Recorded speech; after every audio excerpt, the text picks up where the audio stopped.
The majority of intercity trains are wheelchair accessible. When you need to use a train, arrive at the train station and approach the ticket office with your travel pass. Tell the person at the desk where you wish to go. They will then tell you what platform you need to go to, and you should tell them that you will require assistance in providing a ramp for you to get onto the train.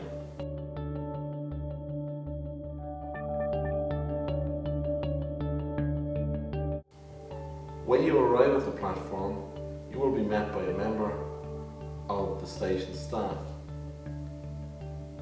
This staff member will secure the ramp in place.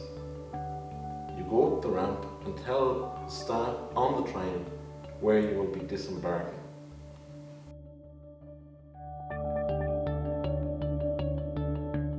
Move to the designated seating area on the train for wheelchair users.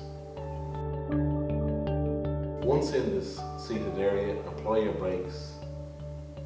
Ask for any help stowing luggage if necessary.